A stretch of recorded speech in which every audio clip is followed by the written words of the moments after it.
Hello बच्चों, आज हम लोग इस वीडियो में चैप्टर 1 के अंदर दिए गए क्वेश्चन का सॉल्यूशन देखेंगे। पहले वीडियो में हम लोगों ने चैप्टर 1 का अध्ययन किया था। जिन बच्चों ने चैप्टर 1 का वीडियो नहीं देखा है वो पहले उस वीडियो को देख ले, फिर चैप्टर पे आएंगे। अब स्टार्ट करते हैं हम लोग चैप्टर 1 का। क्वेश्चन पेज नंबर 3 पे दिया हुआ है एनसीईआरटी के बुक में। क्वेश्चन नंबर 1 देखते हैं। Which of the following are matter, करा है कि कौन सा मैटर है इसमें। Chair, air, love, smell, hate, almonds, thoughts, cold, lemon water, smell of perfume. अब देखेंगे कि मैटर का क्या डिफिनेशन होता है। हम लोगों ने पढ़ा था मैटर के लिए वह मैटर वह होता है जिसमें मास हो और वो स्थान घेरती हो, यानी कि मास मतलब द्रव्यमान होगा और वो जगह छेकेगी, उसको बोलेंगे मैटर। तो अब चेयर है, चेयर क्या है, सॉलिड है, चेयर लकड़ी का बना होता है, ये स्थान घेरती है, तो ये आपका मैटर हो गया। एयर, एयर में जो है ऑक्सीजन, कार्बन डाइऑक्साइड, कई सारे गैसेस होते हैं। जो गैस का मॉलिक्यूल होता है उसका अपना वो एक जगह छेकता है और उसका अपना मास होता है, तो एयर भी आपका मैटर हो गया। अब देखिए लव, लव क्या है, एक फीलिंग है, इसमें ना कोई भार होता है ना कोई जगह छेकता है, तो ये लव आपका मैटर नहीं है। स्मेल, स्मेल मतलब होता है सूंघना, मतलब गंध किसी चीज का, तो ये मैटर नहीं है। ये क्या है, प्रॉपर्टी है, किसी भी पदार्थ का गुण है, मतलब गैसेस का, गैस महकता है, तो यहाँ पे गैस नहीं है, स्मेल है, स्मेल कोई मैटर नहीं है। हेट, हेट भी क्या है, गिरना, ये मैटर नहीं है, ना कोई स्थान गिरता है ना कोई भार होता है, हेट नहीं है मैटर। आलमंड्स, आलमंड में द्रव्यमान होता है और ये स्थान गिरती है, आलमंड आपका मैटर है। थॉट, थॉट मतलब होता है विचार, ये कोई जगह नहीं छेकती है ना कोई इसमें भार होता है, तो ये मैटर नहीं है। कोल्ड, कोल्ड मतलब ठंडा, कोई भी चीज का, कोई भी लिक्विड का एक प्रकार का गुण है, लेकिन ये कोई स्थान नहीं गिरता है, कोल्ड भी मैटर नहीं है। Lemon water, lemon water liquid है, ये इसमें जो है वॉल्यूम होता है और ये जगह छेकती है जिसमें मास होता है, ये आपका मैटर हो गया। स्मेल ऑफ परफ्यूम, अब यहाँ देखिए स्मेल ऑफ परफ्यूम, परफ्यूम में क्या होता है, गैस मॉलिक्यूल होता है, वोलाटाइल सब्सटेंस होता है, जैसे ही वो बहुत दूर दूर फैलने लगता है, तो ये आपका स्मेल ऑफ परफ्यूम कहेंगे, तो ये आपका मैटर हो गया। अब देखते हैं इसका answer. Chair, air, almonds, lemon water, smell of perfume are matter because they occupy space and have mass. It should be noted that smell is a matter because it is due to the presence of some volatile substance in air that occupy space and have mass. यानी smell मतलब perfume, perfume यहाँ पे जो smell की बात कर रहे हैं हम, ये स्मेल ऑफ परफ्यूम की बात कर रहे हैं। तो अब यहाँ पे देखते हैं, ये लव, हेट, थॉट्स, कोल्ड यहाँ पे छूट गया है, ये स्मेल भी आएगा, स्मेल ये मैटर नहीं है, बाकी सारे मैटर है। अब अगला क्वेश्चन देखते हैं। अब अगला क्वेश्चन देखते हैं, give the reason for the following observation, the smell of hot sizzling food reach you several metres away but to get the smell from cold food you have to go close. यानी कह रहा है कि गर्मा गर्म, sizzling मतलब होता है गर्मा गर्म, गर्मा गर्म खाने का महक जो है आपको कई मीटर दूर तक फैल जाता है, जबकि ठंडे खाने का भोजन का स्मेल लेने के लिए आपको नजदीक जाना पड़ता है। इसका क्या रीजन है? इसका रीजन है कि जो अगर हॉट फूड है, कोई गर्म पदार्थ है, तो उसका जो है वो काइनेटिक एनर्जी ज्यादा होता है, काइनेटिक एनर्जी ज्यादा होने से वो जो है वातावरण में ज्यादा दूर तक फैल जाता है, जिस वजह से वो दूर तक जाता है। और जो ठंडे खाने का उसका टेम्परेचर कम होने से उसकी काइनेटिक एनर्जी कम होती है, मतलब उसकी जो गतिज ऊर्जा है, फैलने की जो ऊर्जा है वो कम फैलते हैं, जिसलिए उसके नजदीक जाने पे उसका महक पता चलता है। देखते हैं इसका answer. The smell of hot sizzling food can reach you from several meters away, but the smell of cold food requires you to get closer because particles of the hot sizzling food have high kinetic energy and can diffuse in air quickly, reach you from several meters away, whereas particles of cold food have low kinetic energy and cannot reach you from several meters away. यही चीज है कि ये दूर नहीं जाएगा अगर कम temperature रहेगा तो। Matter particle have a kinetic energy and are always in motion. Particles have less kinetic energy at lower temperature and hence they travel slowly. Cold food particles have a little kinetic energy due to the low temperature. The particle with high kinetic energy travel quicker in increasing temperatures. Therefore, heated vapors from the hot meal move faster as well. कह रहा है कि जो heat रहेगा तो vapour उसका ज़्यादातर दूर तक जाएगा और वो दूर से ही आपको पता चल जाएगा कि खाने में क्या बन रहा है। बच्चों, आप इसका स्क्रीनशॉट लेकर के आप अपना नोट्स भी बना सकते हैं। अब नेक्स्ट क्वेश्चन देखते हैं हम लोग। तीसरा क्वेश्चन है, a driver is able to cut through water in swimming pool, which property of matter does this observation. ये कह रहा है कि कोई गोताखोर जो है पानी को काट देता है, ऐसा कौन सा प्रॉपर्टी के कारण होता है। तो हम जानते हैं कि वाटर क्या है, एक लिक्विड स्टेट ऑफ मैटर है। उसमें क्या होता है, लिक्विड में उसका मॉलिक्यूल्स के जो अट्रैक्शन बीच का जो स्पेस होता है वो ज्यादा होता है, जिसके कारण फोर्स ऑफ अट्रैक्शन मॉलिक्यूल्स के बीच कम लगता है। इसी वजह से गोताखोर आसानी से पानी को काटता है। देखते हैं answer. Water is a liquid state of matter. The particle in water have intermolecular space. Intermolecular space मतलब हुआ कि अंतराण्विक बल, जगह, स्थान, अंतराण्विक स्थान ज्यादा होने के कारण उसका फोर्स जो है, अंतराण्विक फोर्स कम हो जाता है। Force of attraction are not very strong. The forces of attraction keep the particle of water together but are not strong enough to hold the particle in its fixed position. मतलब उतना force नहीं होता है कि particle का जो है molecules fix position पर रहे। इसलिए particles of water are able to move freely by applying some forces. A driver is able to overcome the forces of attraction among the water molecules. As a result, a driver is able to cut through the water in the swimming pool. Next, अब अगला question देखते हैं। अगला question देखते हैं, What are the characteristic of the particle of matter? कह रहा है कि पार्टिकल ऑफ मैटर का क्या गुण है, प्रॉपर्टी है, उसको देखते हैं। मेन प्रॉपर्टी है, the particle of matter are very very small. Small particle से बना होता है। कोई भी जो है मैटर जो है ना, कोई भी एटम जो है छोटे छोटे छोटे छोटे टेनी पार्टिकल से बने होते हैं, इसीलिए उसको जो है हम लोग कहेंगे कि ये नग्न आंखों से भी नहीं देख सकते हैं। The particle of matter have space between them, और एक दूसरे के बीच स्पेस होता है। Particle of matter are constantly moving, वो कॉन्स्टेंटली मूव करते रहता है। Particle of matter attract each other, ये मेन प्रॉपर्टी है मैटर का। अब देखते हैं नेक्स्ट पेज पे, पेज नंबर 6 पे एनसीईआरटी का पहला क्वेश्चन क्या है। पहला क्वेश्चन करा है, the mass per unit volume of a substance called density. Density का ये डिफिनेशन है कि per unit volume of a substance is called density. Density is equal to होता है मास बाय वॉल्यूम। करा arrange the following in order of increasing. करा increasing density के order में सजाने के लिए, air, exhaust from chimney, honey, water, chalk, cotton and iron. करा आयरन का डेंसिटी, एयर का डेंसिटी, कॉटन का डेंसिटी, सबका डेंसिटी को इंक्रीजिंग ऑर्डर में लिखने के लिए।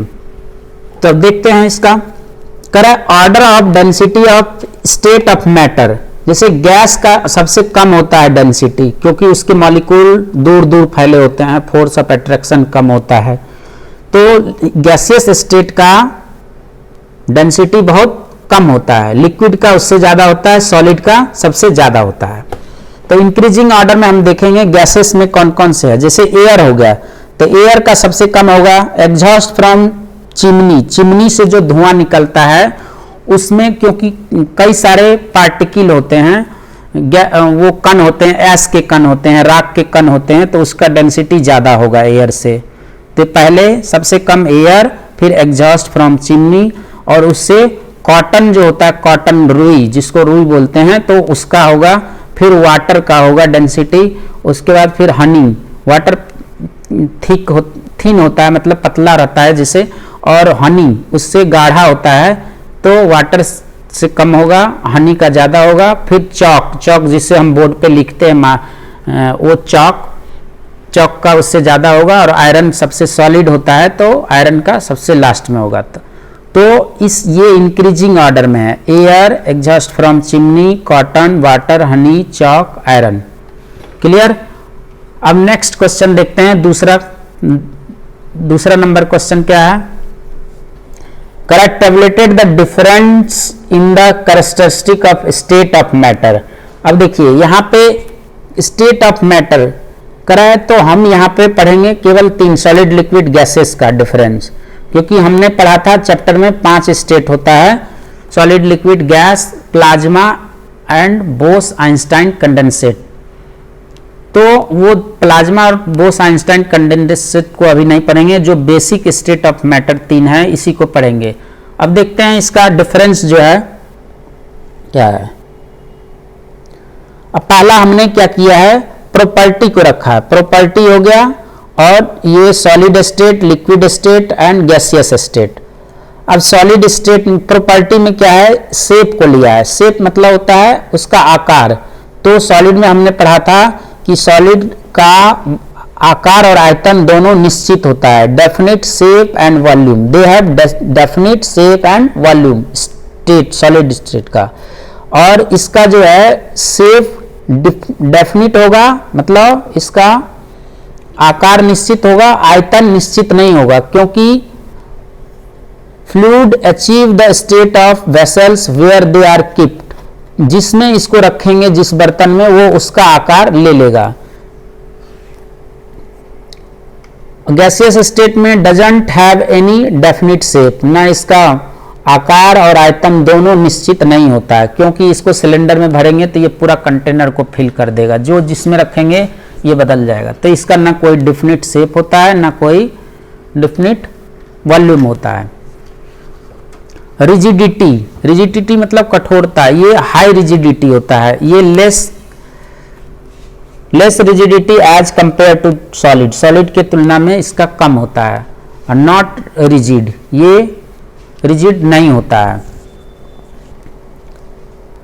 कंप्रेसिबिलिटी निग्लिजिबल होता है, क्योंकि ये कॉम्पैक्ट होता है, इसकी डेंसिटी ज़्यादा होती है, तो इसलिए निग्लिजिबल होगा। लिक्विड का लो होगा और गैसेस का वेरी हाई होगा। फ्लूइडिटी, फ्लूइडिटी मतलब बहना, ये बहता नहीं है। Do not flow from higher level to lower level. Water जो है ना, ऊंचे पर से रखेंगे, गिराएंगे तो नीचे की तरफ जाएगा, तो flow from higher level to lower level की तरफ बहता है, तो ये फ्लूइडिटी होता है। Flow in all direction, gas जो है, अगर आप गैस को खोल देंगे तो वो हमेशा इधर उधर किसी भी डायरेक्शन में जा सकता है। तो फ्लूइडिटी का प्रॉपर्टी लिक्विड और गैसेस दोनों में होता है। फिलिंग एज ए कंटेनर, तो ये करा do not need a container to contain them, क्योंकि ये सॉलिड स्टेट होता है, इसका आकार आयतन निश्चित होता है, इसलिए वो जैसे रहेगा वैसे ही रहेगा, इसको फिल विल नहीं कर सकते हैं।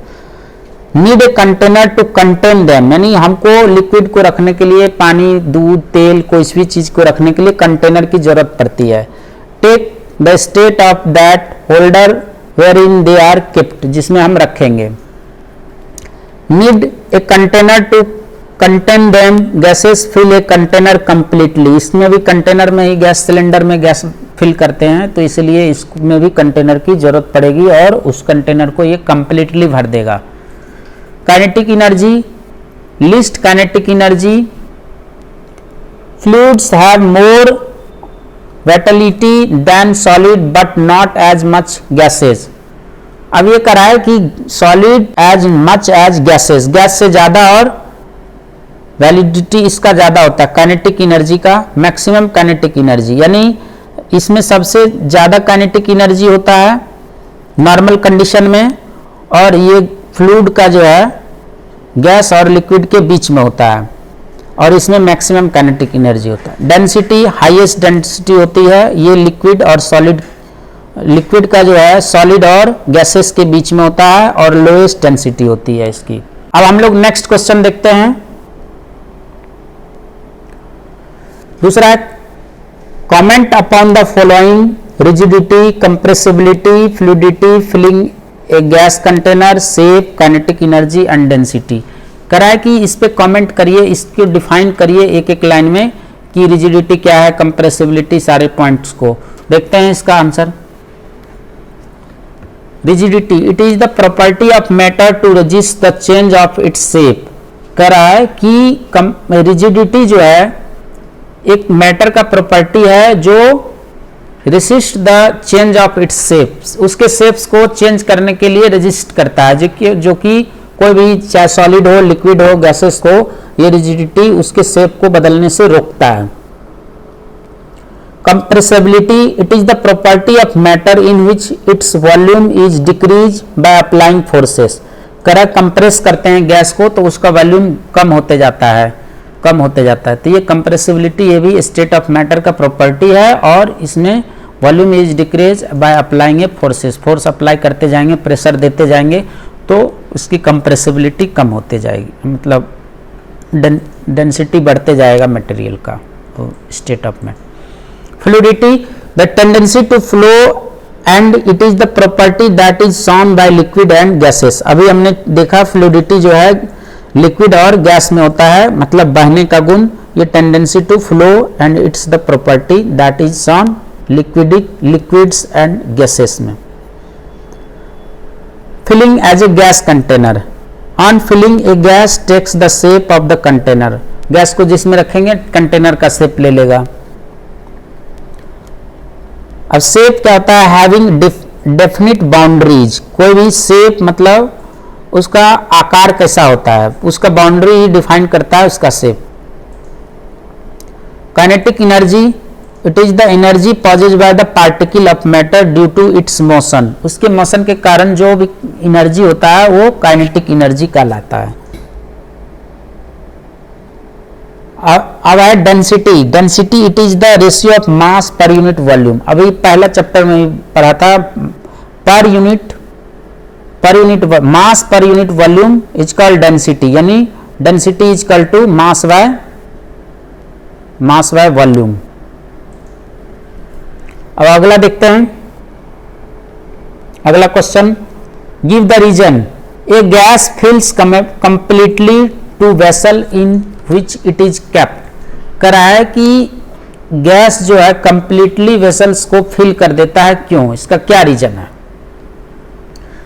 The particles of gases have a low force of attraction between them. The particles are freely moving in the vessels in which it is filled. हम क्या करते हैं, जब ये मॉलिक्यूल्स जो है इसका फ्रीली मूव करते रहता है, दूर दूर तक रहता है, फैला रहता है, जिसके कारण फोर्स ऑफ अट्रैक्शन उसमें कम होता है और वो फ्रीली मूव करता है, इसलिए पूरा कंटेनर को वो फिल कर देता है। अब करा एक gas exert pressure on the wall of the container. Container कोई सिलेंडर है, सिलेंडर जो है इसका मॉलिक्यूल इतने छोटे छोटे होते हैं कि ये इसके वाल पे पूरा फैल जाते हैं चारों तरफ, तो इसके कारण जो इस पे फोर्स लगता है, a gas exert pressure on the wall of container, तो ये इसके कारण ये जो टकराता है, जिस टकराने के कारण उस पे जो फोर्स लगता है, प्रेशर लगता है, वही उसका प्रेशर कहलाएगा। प्रेशर इज इक्वल टू होता है फोर्स बाय एरिया, यानी इसके द्वारा जो फोर्स लगा जिस एरिया पे, तो ये प्रेशर एक्सर्ट करता है, उसी को बोलते हैं प्रेशर। देखिए answer, the particle of gases have a least force of attraction and they are constantly moving randomly.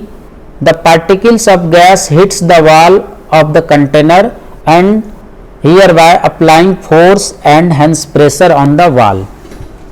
अब अगला क्वेश्चन देखते हैं, करा a wooden table should be called a solid. करा वुडन टेबल को सॉलिड क्यों कहते हैं। The wooden table has a definite shape and definite volume and the particle of wood are closely packed and they do not take the shape of the container, hence the wooden table satisfy the property of solid. क्योंकि ये solid के property को satisfy करता है, इसका definite shape and volume होता है, अगर कहीं भी रखा है तो उसको उठा के कहीं भी टेबल पे रख दीजिए, चाहे घर में रख दीजिए, तो उसका शेप चेंज नहीं होता है, वो उसका आइटम जो है क्लोजली पैक्ड होता है। तो ये हम कह सकते हैं a wooden table should be called a solid. अब देखते हैं next question. We can easily move our hand in air but do not the same through a solid block of wood, we need a karate expert. कह रहा है कि हम लोग अपना हाथ जो है हवा में आसानी से हिला सकते हैं, जबकि सॉलिड ब्लॉक के साथ हमें कराटे की एक्सपर्ट की जरूरत होती है। क्यों? The particle of air are very loosely bonded. Particle का एयर जो है लूजली बॉन्डेड होता है, and they are far away from each other having a lot of space between them. उसके बीच जो है काफी स्पेस होता है। Hence we can easily move our hands in the air, but in solid block के साथ क्या होता है? The particles are tightly held up by a strong force of attraction, and so there is some or no space between them। यानी solid block के बीच में ना कोई space नहीं होता है, मतलब space बहुत कम होता है, तो उसको तोड़ने के लिए हमें कराटे एक्सपर्ट की जरूरत होती है, and hence we need a karate expert। next अगला क्वेश्चन देखते हैं। liquids generally have lower density as compared to solids, but you must have observed that ice floated on water, find out why। कह रहा है कि liquid generally जो है density कम होता है सॉलिड की तुलना में, लेकिन बर्फ जो है बर्फ सॉलिड होता है और वो पानी के ऊपर तैरता है। तो अब यहाँ पे हम लोग समझते हैं कि बर्फ में क्या होता है। से वाटर है, वाटर मॉलिक्यूल्स को अगर हीट एनर्जी निकाल देते हैं, मतलब उसको फ्रीज करते जाते हैं, ठंडा करते जाते हैं, तो वो बर्फ बन जाता है। तो उस केस में क्या होता है, बर्फ का ना जो क्रिस्टल स्ट्रक्चर होता है हेक्सागोनल होता है। जैसे H2O बर्फ होता है, हाइड्रोजन और ऑक्सीजन का जो बॉन्ड है ना वो हेक्सागोनल होने के कारण उसका डेंसिटी जो है कम होता है, यानी आइस का जो है डेंसिटी वाटर की डेंसिटी से कम होता है, क्योंकि उसके बीच जो है ना स्पेस ज़्यादा हो जाता है, खाली जगह ज़्यादा रहता है, जिस वजह से वाटर के ऊपर बर्फ जो है आइस का टुकड़ा तैरते रहता है, फ्लोट करते रहता है।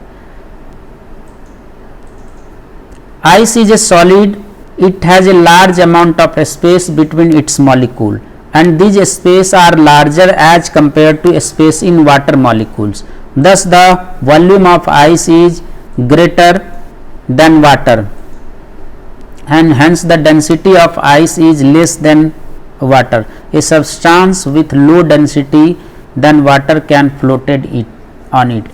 कह रहा है यहाँ पे देखिए कि वॉल्यूम जैसे स्पेस ज़्यादा हो जाएगा तो डेंसिटी इक्वल टू हमने फार्मूला पढ़ा था मास बाय वॉल्यूम।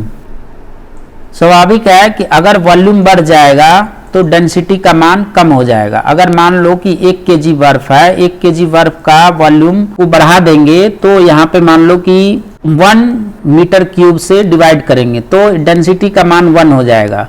1 अगर डेंसिटी रहेगा और जब ये बर्फ बन जाएगा तो मास तो उतना ही रहेगा, लेकिन वॉल्यूम बढ़ जाने से इसका डेंसिटी घट जाएगा।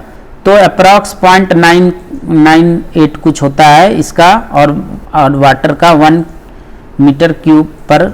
तो इस वजह से हम ये कह सकते हैं कि आइस जो है इस पे फ्लोट करता है वाटर पे। चलो इसको इरेज कर देते हैं,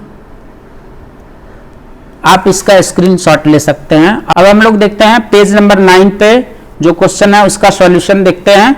अगला क्वेश्चन क्या है।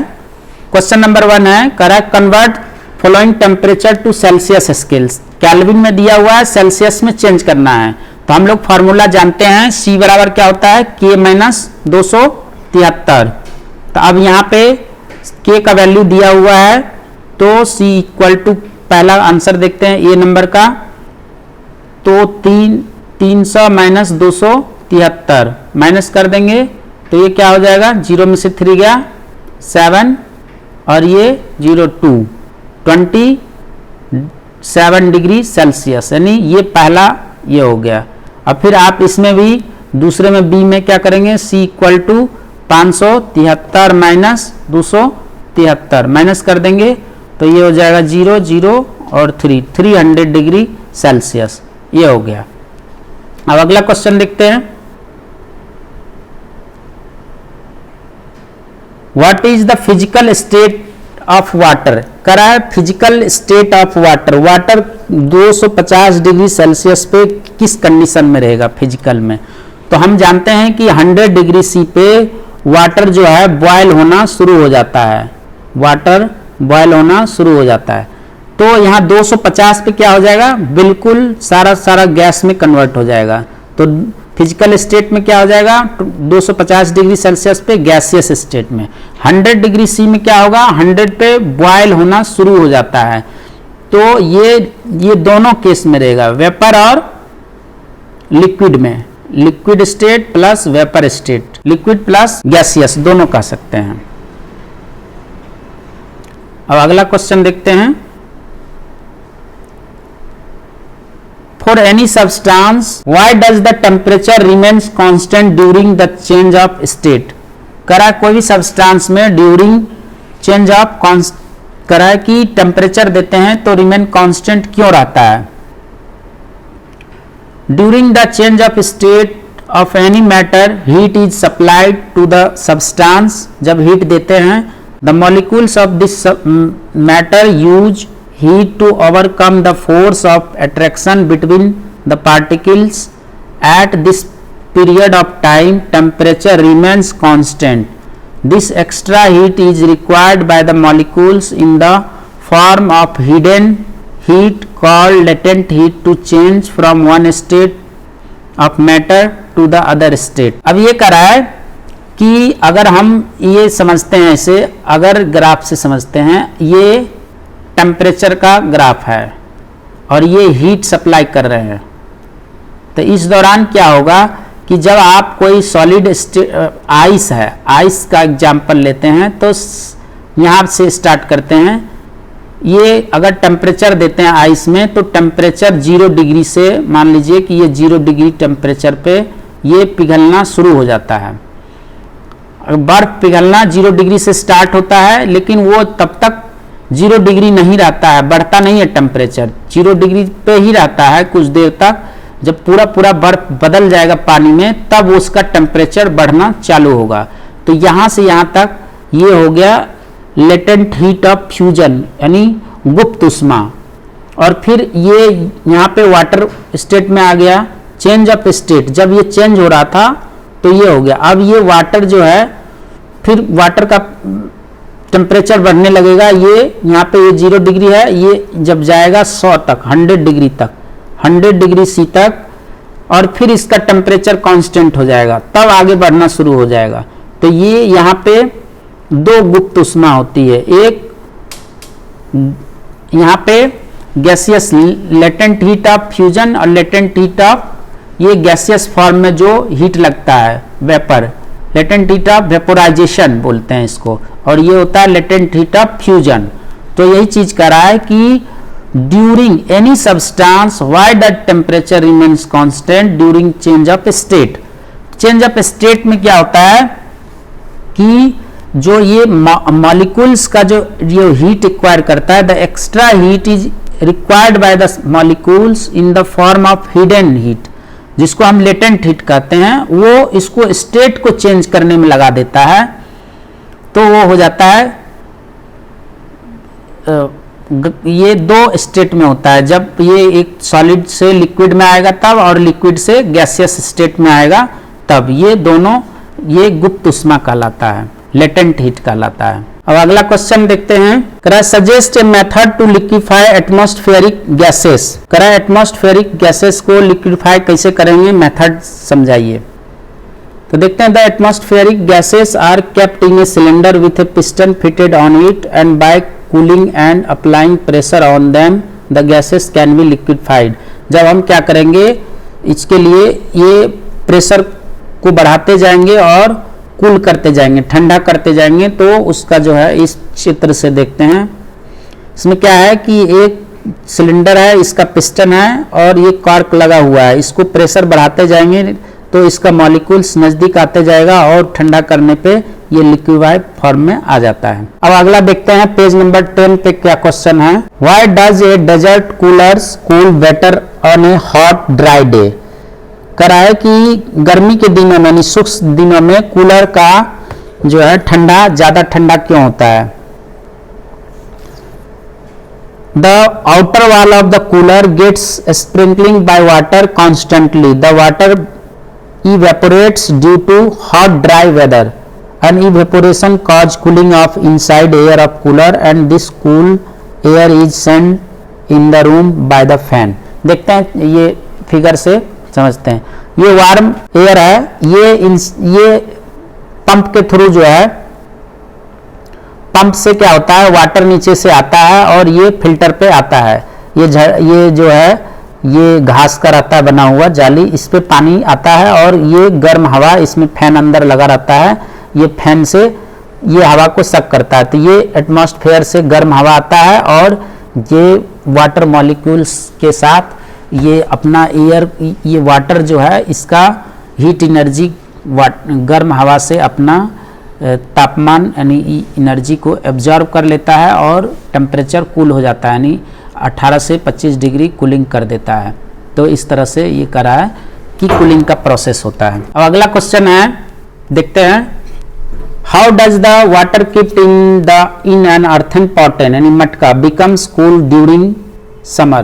कह रहा है समर में मटके का पानी ठंडा क्यों होता है, इसका भी कारण क्या होता है, इवेपोरेशन। समझते हैं इसको। The earthen pot is porous with lot of porous on it and water ooze out through these porous and the water gets evaporate at the surface of the pot thereby causing cooling effect and this makes the pot cold and the water inside the pot cools by this process। इसमें क्या होता है देखते हैं, चित्र के द्वारा समझते हैं। ये मटके का पानी जो है इवेपोरेशन होता है, इसमें क्या होता है छोटे छोटे छिद्र होते हैं, इस छिद्र से पानी रिसता है और इसने कारण क्या होता है कि जो इवेपोरेशन होता है, इवेपोरेशन से क्या होता है कि ये ऊपर का सतह इसका कूल हो जाता है जिसकी वजह से पानी ठंडा रहता है। इसमें no hole no evaporation and hot water. अगर स्टील का रहेगा, स्टील का मटका, तो उसमें पानी जैसा रहेगा वैसे यहाँ पे कूलिंग का प्रोसेस नहीं होता है, इवेपोरेशन से ही के कारण ही ये मटके का पानी ठंडा होता है। अब अगला क्वेश्चन देखते हैं। Why does our palm feels cold when we put some acetone और पेट्रोल और परफ्यूम ऑन इट। यहाँ भी इवेपोरेशन के कारण होता है, समझते हैं इसको। Acetone, perfumes, petrol are volatile substance, that is substance that turn into vapours very easily very quickly. मतलब ये सब्सटेंस होता है वोलेटाइल, वो क्विकली वेपर में कन्वर्ट हो जाता है। Hence when we put either of the substance on our palm it immediately takes heat from our palm and evaporate. Since some amount of heat is suddenly taken from our palm and the palm feels cold। क्या होता है कि हमारे palm से अचानक से ये evaporate होने लगता है, जिसके कारण क्या होता है कि ये जो पाम का टेम्परेचर गेन करता है और इवेपोरेट हो जाता है, जिसकी वजह से यहाँ पे हमें ठंड मालूम होता है। अब अगला क्वेश्चन देखते हैं। Why are we able to sip hot tea or milk faster from a saucer rather than a cup? करा कप में चाय पीना या कोई भी जो है गर्म दूध पीना थोड़ा टाइम लगता है, जबकि सॉसर में कम समय लगता है। समझते हैं इसको क्या प्रोसेस होता है। ये है कप, कप का जो सरफेस एरिया वो कम होता है। सॉसर का ये प्लेट है, प्लेट का जो ये सरफेस एरिया है ये ज्यादा होता है। ये हम समझते हैं ना, हम इवेपोरेशन जो है डिपेंड करता है सरफेस एरिया पे। अगर लार्ज सरफेस एरिया रहेगा तो इवेपोरेशन का प्रोसेस तेजी से होगा, और यहाँ पे कम सरफेस एरिया है तो इसमें थोड़ा समय लगेगा, तो इसीलिए सॉसर में जल्दी ठंडा हो जाता है और इसको हम आसानी से पी लेते हैं। We are able to sip hot tea, coffee और milk from a saucer rather than cup because saucer has a large surface area than the cup as rate of evaporation increase with an increase in surface area। The rate of evaporation and surface area are proportional to each other, and so the evaporation is faster, due to which and the hot tea or milk cools rapidly. समझ गए? अब next question देखते हैं. करो what type of clothes should we wear in summer. Summer में किस type का कपड़े पहनना चाहिए? We should wear cotton clothes and light coloured clothes in summer. We sweat a lot in summer and cotton is a good absorber of water. Thus it absorbs sweat from our body and expose the sweat to the atmosphere and making its evaporation faster.